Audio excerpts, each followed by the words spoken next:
Niteka n'umunezero ntangere vyo gusubira kubana namwe banywanyi bacu muriko murabana natwe makuru n'ibiganiro vya misi yose tubandanya gushikiriza kuri ino mbonesha kure yacu na yanyu Muhuza TV.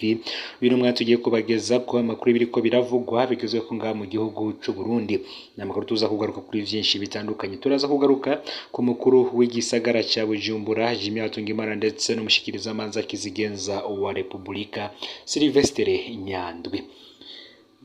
Benshi barumvise amakuru ya Leonine Nizigiyimana abaye Bruxelles mu gihugu ca Belgique avuga amafaranga arenga imiliyoni 100 yatanze kugira aronke inzu muri Miruwari i Bujumbura. Ayo mafaranga ni miliyoni 100 nkuko narimejeje kubabwira. Umushikiriza manza kizigenza wa Republika arivyo yatangaje kuko nawe ari muri iyo dossier be no mukuru w'igisagara ca Bujumbura vyose mukaza kuvyumviriza. Ariko imbere yuko tubabwira ano makuru ku buryo burambuye, reka tubanze tubabwire ko abantu batatu bagirizwa ubwicanyi butandukanye bacira urubanza rwo gupfungwa ubuzima bwabo bwose. Babiri ba mbere bagirijwe kwica umukenyezi wo ku mutumba Rango muri komine Rango mu ntara ya Kayanza. Cakozwe kwigenekerezo na 2025 ndamukiza uyu mwaka w'2023. Abo rero bahanishijwe umunyororo wo gupfungwa ubuzima bwose ni hadabu y'amafaranga imiliyoni 5. Bateko kandi bakwe uburenganzira bwo gukoranira aho abantu benshi bari. Ugira gatatu yashiriwe umunyororo wo gupfungwa ubuzima bwose n'indishi y'akababaro y'imiliyoni 200 akaba ari Bucumi Fideli umwe yagandagura abana biwe muri komine Gatara. Uwo kandi akaba yarahanishijwe kwakwa uburenganzira bw'ubwene gihugu bw'u Burundi. Izo manza zose zikaba zaraciwe na sentare nkuru y'igihugu ya Kayanza igenekerezo ya 12 Rusama uyu mwaka w'2023.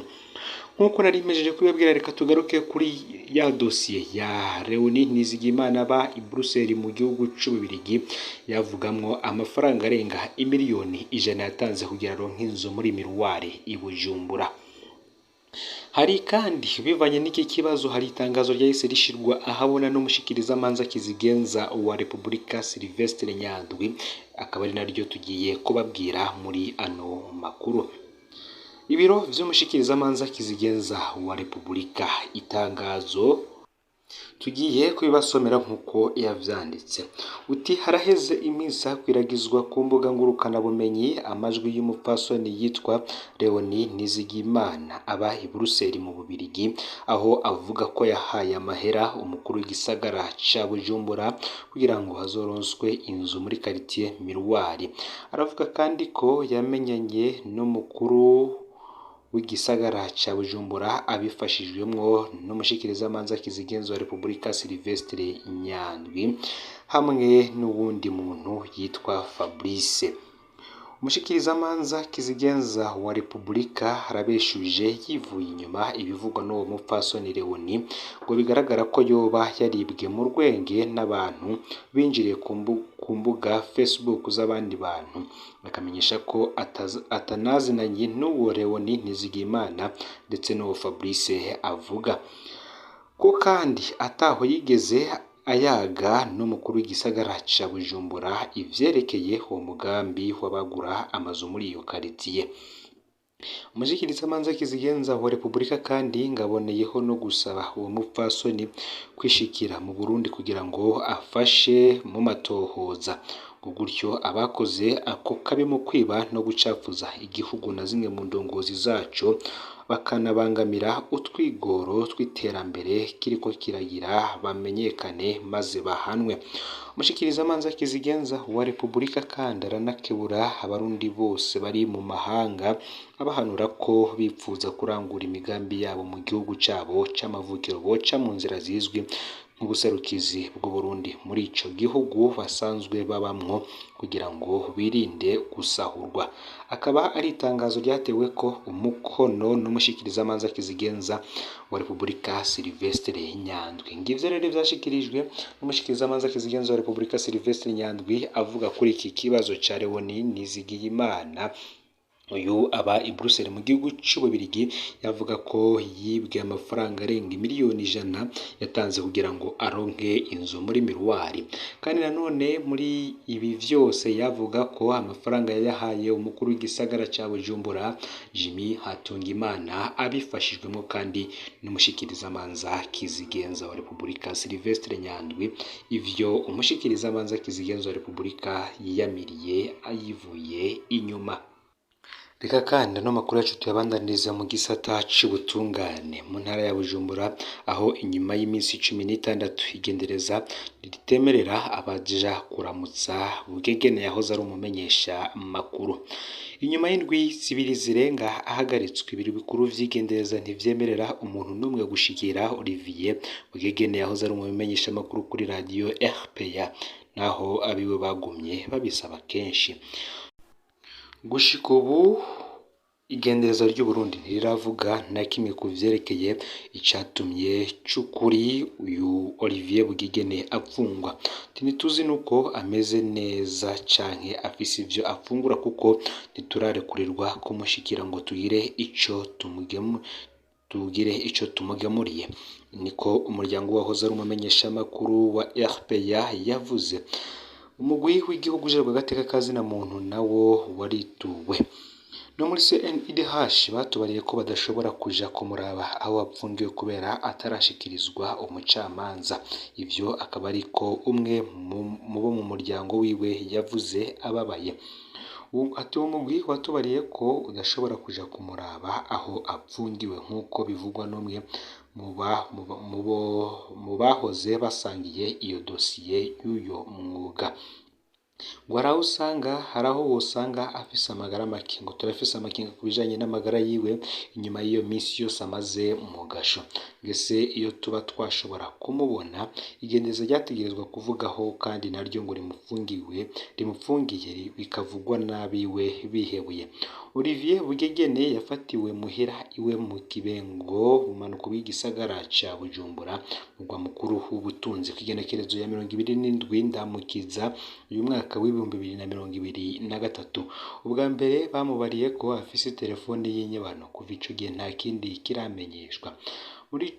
Mu gihugu kandi amategeko avuga ko ata muntu arenza indwi zibiri apfungiwe mu gasho k'igipolisi canke ak'intwaro hisunzwe itegeko rigenga iburanishwa ry'imanza ryisungwa. Ngo mugabo rirarekurira igendereza kugumya umuntu ikiringo kitavugwa aho giherera.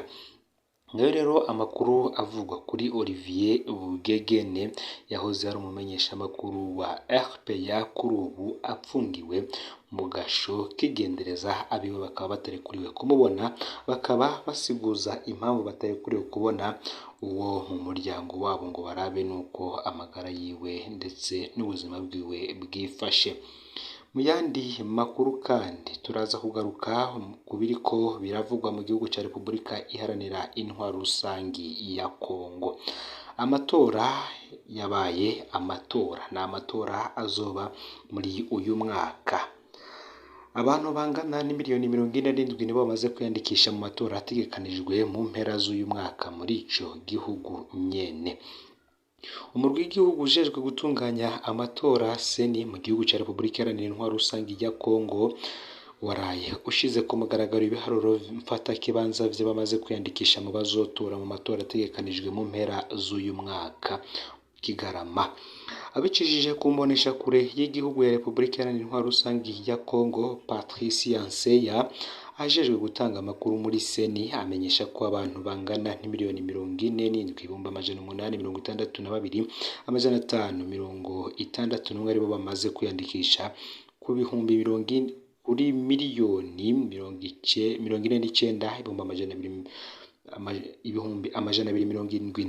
49,273,109 bitezwe.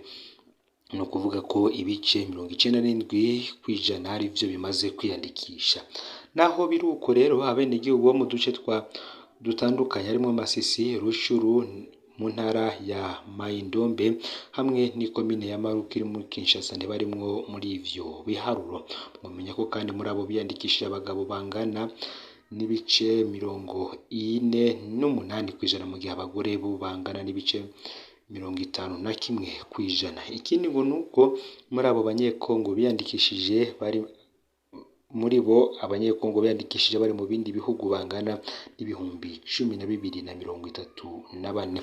Mu gihe hari abibaza ko mukuru w'ico gihugu Antoine Felix Tshisekedi ashobora kwegeza inyuma amatora kubera intambara ziriko ziraba mu buseruko bwa Repubulika Iharanira Intwaro Rusangi ya Kongo, Patrice Yanseya arizeza abanyekongo ko amatora ategerezwa kuzoba mu kwezi kwa Kigarama uyu mwaka w'ibihumbi 2023 kandi ko intonde z'abiyandikishije zizoba zimanitse ku mabiro y'itora mu ntara zose kuva ku igenekerezo ya 21 Rusama. Mwamenya ko kandi nka hamwe abo bose bo kwitaba ayo matora ariyo rya mbere amatora azoba yitabiriwe ku rugero rwo hejuru muri ico gihugu ca Repubulika Iharanira Intwaro Rusangi ya Kongo. Ndagukengurukiye rero tubanye muri ano makuru ragizwe ko muri kano kanya ico nkwibutsa ufyonde sabone canke subscribe kuri hoteli wafyonda ko kugira ngo utoja ucikanwa n'amakuru n'ibiganiro tubandanya gushikiriza uri mu bambere. Sangiza kandi ano makuru bagenzawe aho baba baherereye hose kugira ngo nabo batoja bacikanwa n'abiriko biravugwa bigezwe ku ngaha mu gihugu c'u Burundi, hanze y'imbibe z'igihugu c'u Burundi ndetse no mu makungu ya kure no Muhuza TV muheza